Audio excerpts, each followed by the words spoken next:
자, 바로 전에 오늘은 조금 여러 개를 찍습니다. 그래서 바로 전에 강의에 이어서 72 페이지에 그 계층적 범주화라는 부분을 다루도록 하겠습니다. 뭐 여러분들이 여러 말들을 다 제끼더라도 다시 얘기하면 그 여기 방금 앞에 한 언어의 형식, 언어에 갖고 있는 모델의 내부의 특성이 인간의 사고에 영향을 미치나 미치지 않는가, 이런 부분들에 대해서는 뭐 우리가 옳다 그르다를 뭐 이해가 딱 부러지게 하는 부분은 이제 학자들에 따라서 설왕설래하는 부분이 있죠.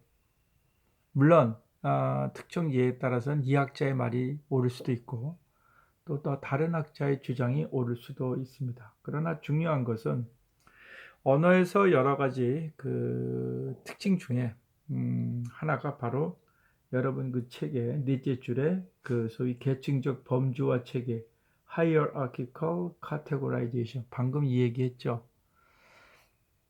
이 부분이 바로 그 40번인가요? 41번 거기에 그 나오는 지문하고 일맥상통하는 이야기입니다. 저도 좀 깜짝 놀랐어요. 근데 다행히 저는 한글로 써놔서 아이고야 그랬습니다 사실은. 이번에 그 수능 문제를 이렇게 보면 18번부터 제가 그 45번 쭉 이제 바라 하나하나 보면서 제가 거기에 일부를 뽑아서 이제 설명을 하고, 그러니까 해석과 해설이죠. 예, 그리고 거기에 이제 선택 문항 중에 1, 2, 3, 4, 5 중에 왜 특정한 번호인가? 뭐 예를 들어 2번이냐, 3번이냐, 4번이냐, 5번이냐, 1번이냐를 얘기하는 걸 밑에다 설명을 했는데요.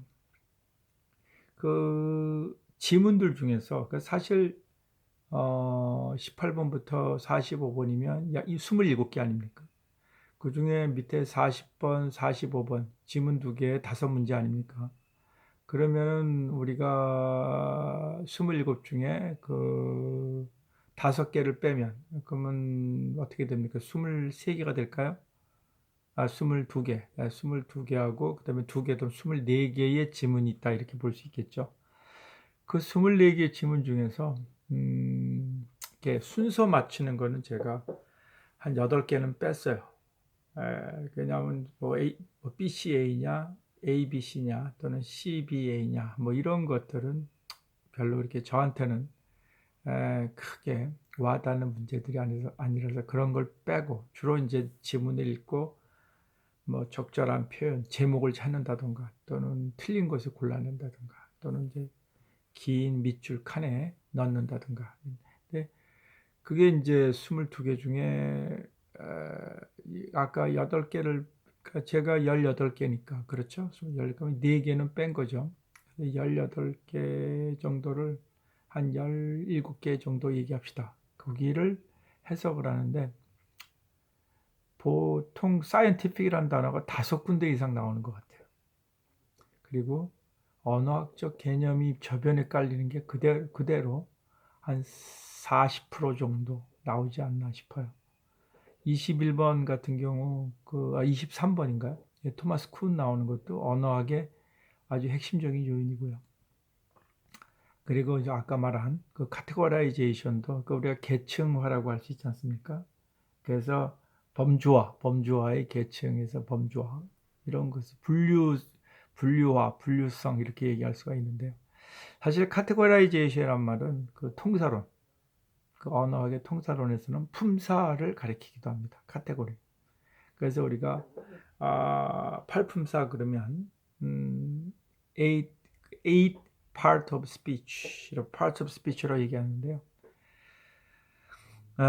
그것을 최근 언어학, 20세기 언어학, 촘스키 언어학에서는 eight categories 이렇게 이야기를 합니다.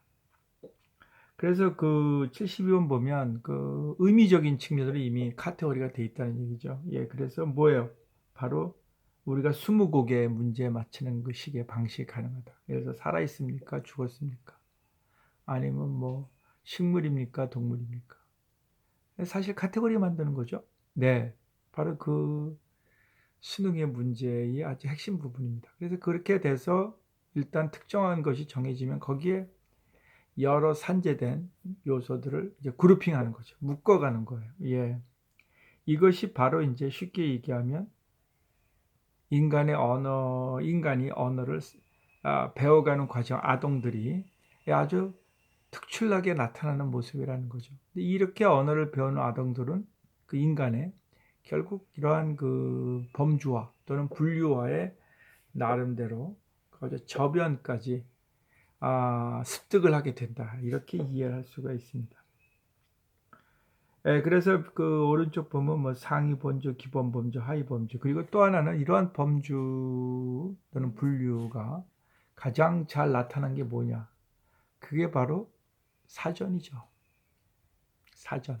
예. 단어의 스펠링, 철자가 있고, 단어의 발음이 있고, 옆에 단어의 품사가 있고, 그 다음에 단어의 의미가 있고, 의미에 또 다양한 의미가 있다면, 의미 1, 의미 2, 의미 3. 그 다음에 더 나아가서 어떤 수거적 표현, 또는 좀 더 자세한 사전들은 어떤 사회적 환경 표현까지도 거기에 기재한다는 얘기입니다. 이렇게 이야기하면 여러분들이 어렵지 않을 거예요. 그리고 이제 다음 페이지 74를 보면 언어 발달에서 이 어떤 이런 범주화 또는 분류화 과정을 배워가는 과정은 평생 하는 게 아니죠. 특정 나이에 한다는 겁니다. 우리가 그래서 그것을 일종의 그 어떤 이름 짓기 폭발, 다음에 그 74페이지에. 그래서 이러한 과정이 보통 밑에 보면 뭐 14개월, 18개월, 1살에서 2살 또는 2살에서 3살, 길게 보는 사람은 한 3살에서 7살, 6살 이렇게 봅니다. 그래서 여러분들이 아이들의 그 언어 교육, 특히 영어, 요즘 우리나라 언어 그러면 영어 아닙니까? 외국어의 경우에. 그래서 어느 때 하는 게 좋은가? 이런 측면으로 봤을 때는 이것이 막 용광로처럼 또는 화산처럼 막 뿜어 나올 때 하는 게 좋다, 이 능력이. 왜냐하면 재밌게도 이 능력은 한번 뿜어 나오면 그 다음에 고갈돼 버리는 성향이 있다는 거죠. 그래서 이러한 얘기를 갖고 생각을 해보면 인간의 언어의 어떠한 크리티컬 피리어드, 우리가 결정적 시기라고 하지 않습니까? 이 부분을 얘기하는 거 여기서 어렵지 않게 이해할 수 있으실 겁니다.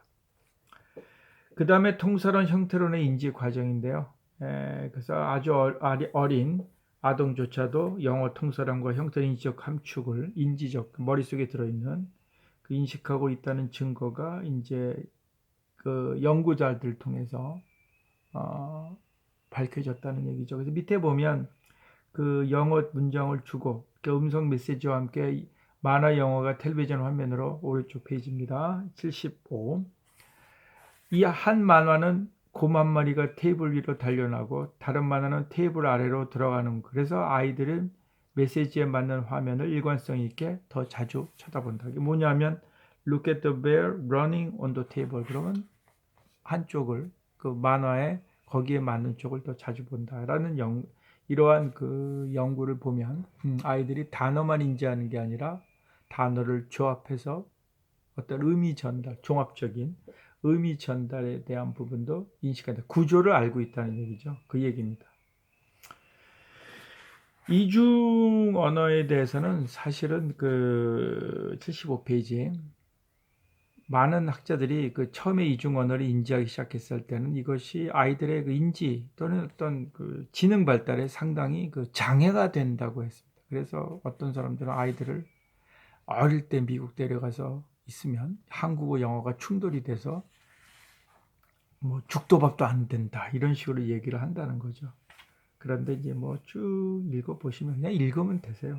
그래서 그 77페이지에 보면 이중 언어 사용이 절대적인 77페이지입니다. 이점을 가져다 주는 것은 아닐 것이다. 단일 언어 화자 아동도 그만큼 인지적 능력을 가질 수 있을 것이다. 그러나 결정적 시기, 아까 얘기했던 그 배우는 시기입니다. 제2 언어 학습은 인지적 능력을 높여주는 것을 같다라고 알려져 있다는 거죠. 그래서 언어 습득과 인지 발달이 동일한 두뇌 장치를 사용한다고 할 때 그러한 효과를 기대할 수 있다. 만약에 두뇌를 하나의 기계적 장치로 한다면 좀 더 많은 자극이 장씨의 어떠한 좀 더 기대 이상의 발달을 우리가 결과로 얻어낼 수 있는 가능성이 높다라는 게 이 말의 주된 하나의 요점이 되겠죠. 예, 이 다음 강의는 바로 다음 동영상에서 계속하도록 하겠습니다.